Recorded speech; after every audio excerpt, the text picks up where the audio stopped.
Hello everyone, welcome back to my channel. So today in this video हम पढ़ने वाले हैं अबाउट इको टूरिज़्म। जो वर्ड इको है वो आया है इकोलॉजी से, और इकोलॉजी क्या होता है, जिसमें कि हम पढ़ते हैं about the nature around us, जिसमें आता है हमारा फ्लोरा, फौना, प्लांट्स, एनिमल्स, ये सब आ जाते हैं। टूरिज़्म क्या होता है? टूरिज़्म हम सबको पता है, कोई भी एक पर्टिकुलर प्लेस या फिर कोई डेस्टिनेशन पर घूमने के लिए जाना, उसको एक्सप्लोर करना, उसके बारे में जानना, राइट। तो आपस में ये दोनों टर्म जब मिल जाती है, इको टूरिज़्म, तो उसका क्या मतलब होता है, हम आज इस वीडियो में ये पढ़ने वाले हैं। तो शुरू करते हैं डेफिनेशन से। All nature based forms of tourism, कोई भी ऐसा टूरिज़्म, कहीं भी घूमने जाना जो कि नेचर बेस्ड हो, दैट इज़ हम नेचर को एक्सप्लोर करने जा रहे हों, in which the main main motive घूमने का क्या है, टूरिस्ट का क्या है, वो है observation and appreciation of the nature as well as the traditional cultures prevailing in natural area. तो सिंपली सेड, इको टूरिज़्म ऐसी एक टूरिज़्म है जिसमें कि हम नेचर में जाते हैं, कोई एक नेचुरल प्लेस को घूमने जाते हैं। और क्यों जाते हैं? ताकि हम ऑब्जर्व कर सके वहाँ के चीज़ों को और अप्रिशिएट कर सके, दैट इज़ वहाँ के प्लांट्स कैसे हैं, वहाँ के एनिमल कैसे हैं, ये सब चीज़ों को हम ध्यान से देखें, ऑब्जर्व करें और अप्रिशिएट करें। फ्लोरा फोना तो देखेंगे ही, नेचुरल नेचर को तो देखेंगे ही, साथ ही साथ हम क्या देखते हैं, हम वहाँ के कल्चर को भी देखते हैं। जो वहाँ पे आसपास लोग रह रहे हैं, वो किस कल्चर को फॉलो करते हैं, वो क्या प्रैक्टिसेस अपनाते आए हैं, ट्रेडिशनल प्रैक्टिसेस उनकी क्या है, कैसे रहने का उनका तरीका है, द वे ऑफ लिविंग। तो हम ये सारी चीज़ें इको टूरिज़्म में देखते हैं। This type of tourism encourages foreign and domestic travel that preserves the integrity of a natural environment and positively impacts the area's local people। तो क्या कर रहा है इको टूरिज्म की, जैसे मान लीजिए कोई एक कंट्री है, तो उस कंट्री के लोग तो आएंगे ही वो पर्टिकुलर प्लेस पर घूमने, उसके अलावा फॉरेन से भी लोग आते हैं, that is out of country भी लोग आते हैं घूमने। और क्या हो रहा है इससे, हम प्रिजर्व कर रहे हैं integrity of a natural environment. जो एक पर्टिकुलर प्लेस जैसी है, हम उसको वैसा का वैसा ही रख रहे हैं। हम आ रहे हैं एक प्लेस पर घूमने, तो ये नहीं कि वहाँ पे जाके गंदगी मचा रहे हैं या फिर वहाँ के नेचुरल रिसोर्सेज को डिस्ट्रॉय कर रहे हैं, नहीं, हम प्रिजर्व करके रख रहे हैं, बचा के रख रहे हैं, और कुछ ऐसा पॉजिटिव इम्पैक्ट लेके आ रहे हैं वो एरिया के जो लोकल पीपल है उन पर। ऑब्वियसली हम एक जगह पर जाएंगे तो वहाँ पर जो इकोनॉमी है उसकी ग्रोथ होगी, तो एक पॉजिटिव इम्पैक्ट आएगा। लोगों से बातें करेंगे तो उससे भी पॉजिटिव इम्पैक्ट आएगा। Eco tourism typically involves travel to destination where flora, fauna and cultural heritage are the primary attraction. तो जैसे कि मैंने बोला कि हम जिस भी जगह पर, ऐसी इको टूरिज्म की प्लेस ऐसी ही होगी जहाँ पर beautiful flora, that is beautiful plants होंगे, फ्लावर्स होंगे, ब्यूटीफुल फौना होगा, एनिमल्स होंगे, वहाँ के लोगों की कुछ ऐसी कल्चरल हेरिटेज होगी, कुछ ऐसी ट्रेडिशनल प्रैक्टिसेस वो अपनाते होंगे जिनको हम जाकर ऑब्जर्व करेंगे, और यही उन जगहों की प्राइम अट्रैक्शन है। एग्ज़ाम्पल अगर हम ले लें, कोस्टा रिका एक एग्ज़ाम्पल है जो कि क्या है, एक इको टूरिज़म वाली प्लेस है। नाउ ये बहुत फेमस है इको टूरिज़म के लिए। ये एक ट्रॉपिकल डेस्टिनेशन है। वहाँ पे क्या क्या मिलता है? वहाँ मिलते हैं cloud forest, beautiful beaches, countless, बहुत सारे बीचेस, वहीं पे वोल्केनोज भी मिल जाते हैं, माउंटेन भी मिल जाते हैं। तो आप देख रहे हैं कि एक ही जगह पर जाने से कितनी सारी डिफरेंट इकोसिस्टम्स देखने को मिल रही हैं। कोस्टा रिका के अलावा और कुछ एग्जांपल्स ले तो आइसलैंड, कीनिया, गैलापागोस आइलैंड, ये सब भी इको टूरिज्म वाली प्लेसेस हैं। तो यहाँ पर अगर आप फोटोज़ में देखें तो यहाँ पे जो आप ट्रैवलर्स देख रहे हैं, ये सब इको टूरिस्ट हैं। इको टूरिस्ट हो गए जो इको टूरिज्म को प्रैक्टिस करते हैं। ये आए हैं साइलेंटली और बहुत ध्यान से ऑब्जर्व कर रहे हैं और अप्रिशिएट कर रहे हैं जो नेचर है उसको, विदाउट उसको डिस्ट्रॉय करे। देन इको टूरिज्म एक्टिविटीज़ क्या है? Viewing wild life in the wild, wild के बीच में जाकर उसको ऑब्जर्व करना। जैसे कि हम सफारी वगैरह, आप लोगों को पता होगा, जैसे जिम कॉर्बेट नेशनल पार्क है, वहाँ पर क्या हम फॉरेस्ट के बीच में जाके ही वाइल्ड लाइफ को ऑब्जर्व करते हैं। From a safe and respectful distance, दूर से देखना, सेफ रखना है खुद को भी और दूसरे एनिमल्स को भी सेफ रखना है. Then seeing a wide range of biodiversity. Biodiversity क्या होती है? The rich variety of plants and animals that exist on earth. तो हम कोई एक पर्टिकुलर प्लेस पे जा रहे हैं तो वहाँ पर वहाँ के हम प्लांट्स और एनिमल्स दोनों को ऑब्जर्व करेंगे, जितनी भी वेराइटी है उन सबको ऑब्जर्व करेंगे. Be it on land, land को चूज़ कर रहे हैं as a place of eco tourism, या फिर वाटर को. वाटर में भी क्या होता है, हमारे कोरल रीव्स होते हैं, फिशेस होती है, वहाँ का भी पूरा एक इकोसिस्टम है.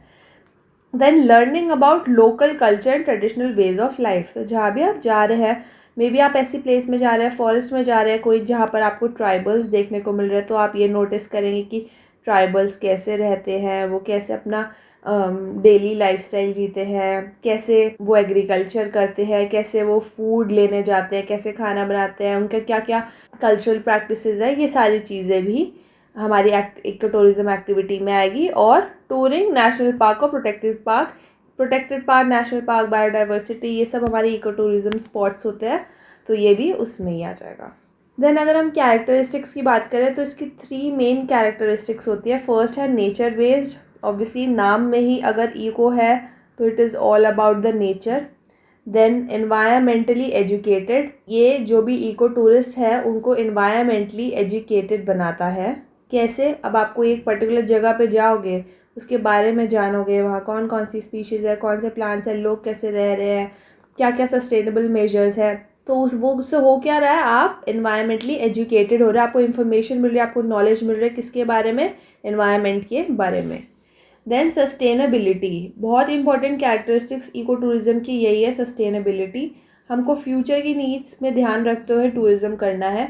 मान लीजिए हम कहीं गए घूम, वहाँ पे हम होटल में बाहर चले गए घूमने और रूम की लाइट्स, पंखा सब कुछ ऑन छोड़ के चले गए, तो ये क्या है, वहाँ आपने फालतू में इलेक्ट्रिसिटी को वेस्ट किया.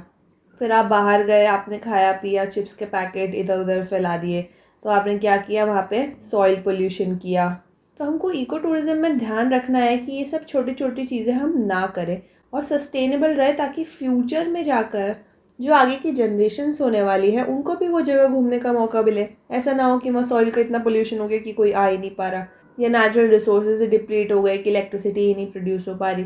तो फ्यूचर की नीड्स को ध्यान में रखते हुए हम इको टूरिज्म करते हैं. देन कुछ और कैरेक्टरिस्टिक्स है, जैसे कि conscience, low impact visitor behaviour. वही बात जो मैंने बताई कि लो इम्पैक्ट विजिटर बनिए, कि आप वहाँ पे जाएं तभी पता ना चले कि कोई यहाँ पे आया था, एज इन कि आप वहाँ पे कुछ छेड़खानी ना करें नेचर के साथ. वो जैसा है उसको वैसा ही रहने दीजिए, जिस दूर से ऑब्जर्व करिए सेफ और रिस्पेक्टेबल डिस्टेंस से.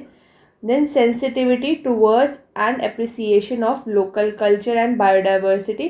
तो हमको पता है इको टूरिज्म में हम ना सिर्फ प्लांट्स और एनिमल्स के अलावा हम वहाँ पे लोकल लोगों के कल्चर को भी ऑब्जर्व करते हैं और बायोडाइवर्सिटी को तो ऑब्जर्व कर ही रहे हैं. Then come support for local conservation efforts. अगर आप एक जगह पर जा रहे हैं और वहाँ पे देख रहे हैं कि जो लोकल पीपल है वो अपना एनवायरनमेंट को कंजर्व करने के लिए कुछ कुछ चीज़ें कर रहे हैं, तो उसको आप क्या कर सकते हैं, सपोर्ट कर सकते हैं. सपोर्ट कर कैसे कर सकते हैं, या तो उनकी डायरेक्टली हेल्प करके, या तो फिर मनीटरी वैल्यू प्रोवाइड करके, दैट इज़ फाइनेंस प्रोवाइड करके उनको थोड़ा सा आप मनी दे सकते हैं, ताकि वो क्या कर सके, उसका यूज़ करके न्यू सस्टेनेबल इंफ्रास्ट्रक्चर लेके आएँ, या फिर जो भी जैसे भी उनकी रिक्वायरमेंट हो उसको कैसे भी आप सपोर्ट करिए. Then sustainable benefits to local communities. Local communities को भी बेनिफिट होगा कि अगर आप कोई एक जगह पर जाएंगे और वहाँ पर वहाँ के प्लेस की इकोनॉमी जो है वो इंक्रीज़ होगी, क्योंकि आप जाएंगे वहाँ पे खाएंगे पिएंगे, तो लोकल अर्निंग होगी उससे, तो वो भी बेनिफिट होगा लोकल कम्युनिटीज़ को. Local participation in decision making. Eco tourism में जो लोकल लोग अवेलेबल होते हैं, जो उस जगह पे रह रहे होते हैं, वही डिसीजन मेकिंग का पार्ट होते हैं. Then educational components. सीखने को मिलती हैं चीज़ें किसको, ट्रैवलर को, जहाँ पर घूमने गए हैं टूरिस्ट उनको, एंड ऑल्सो लोकल कम्युनिटीज़ को भी उन ट्रैवलर से सीखने को मिलता है, वो कहाँ से आए हैं, वहाँ पर क्या कल्चरल प्रैक्टिसेस होती है, तो आपस में क्या होता है, म्यूचुअल एक्सचेंज ऑफ इंफॉर्मेशन हो रहा है. तो ये है एजुकेशनल कंपोनेंट इको टूरिज्म का. देन अगर हम इको टूरिज़्म इन इंडिया का कुछ एग्जांपल्स ले तो एक प्लेस है थेनमाला, जिसको हम हनी हिल्स भी कहते हैं। ये केरला में एक प्लेस है और ये एक बहुत ही ब्यूटीफुल सा लैंडस्केप है। आप एक फ़ोटो यहाँ पे देख सकते हैं, मैंने लगाई है हनी हिल्स की। कितना प्रिटी और कितना ब्यूटीफुल तरीके से पूरा साइलेंटली ऑब्जर्व करने के लिए ये प्लेस पूरी बनाई गई है कि आप बस यहाँ पर आए और ऑब्जर्व करें, शांति से, कुछ गंदगी ना मचाए, इस प्लेस को डिस्ट्रॉय ना करें। नेक्स्ट आता है हमारा सुंदरबंस का एग्जाम्पल। आप सबने सुना होगा, रॉयल बंगाल टाइगर यहाँ पर मिलते हैं। नेचुरल रिजर्व है ये रॉयल बंगाल टाइगर का। और यहाँ पे क्या फॉरेस्ट कैसे, यहाँ पे मैनग्रोव फॉरेस्ट है, तो यहाँ पर भी लोग आते हैं ऑब्जर्व करने फॉरेस्ट को एंड टाइगर स्पीशीज को। देन एक और एग्जाम्पल है चिलिका लेक। चिलिका लेक कहाँ है, हम सबको पता है, उड़ीसा में है चिलिका लेक। यहाँ पर कौन आते हैं, यहाँ पर आते हैं माइग्रेटरी बर्ड्स। कहाँ कहाँ से आते हैं, mainly from Siberia, Baikal, south east Asia and central Asia. Migratory birds यहाँ पे क्यों आते हैं, क्योंकि उनके कंट्रीज़ में जब टेम्परेचर बहुत ज़्यादा हो जाता है तो वो माइग्रेट कर कर यहाँ पर इंडिया में आ जाते हैं, चिलिका लेक में आ जाते हैं एंड यहाँ पर वो कुछ टाइम पे रहते हैं। तो lakhs of migratory bird flock here during the winter season every year. तो ये थे 3 examples of eco tourism in India. ना इसकी कुछ लिमिटेशंस देख लेते हैं। An increase in the visitors to sensitive natural areas can lead to substantial environmental degradation. Human beings ज़्यादा एक जगह पर पहुँचेंगे तो डायरेक्टली ज़रूर उस पर्टिकुलर प्लेस का डिग्रेडेशन होगा, क्योंकि हर कोई इतना एजुकेटेड, उतना सेंसिटिव नहीं होता है। तो ये एक लिमिटेशन है।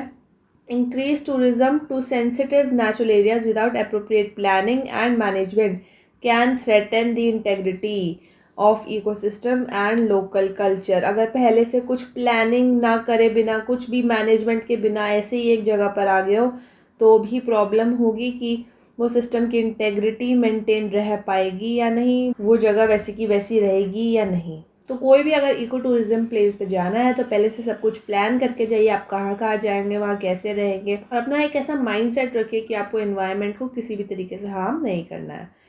Local communities and indigenous culture can also be harmed by large influx of visitors. तो यही है कि ज़्यादा नंबर ऑफ विजिटर्स आ जाएंगे तो वहाँ पे जो रहने वाले लोग हैं और उनके कल्चर पे भी इफेक्ट पड़ेगा। So this was all about this video. Thank you so much for watching. Please subscribe to my channel.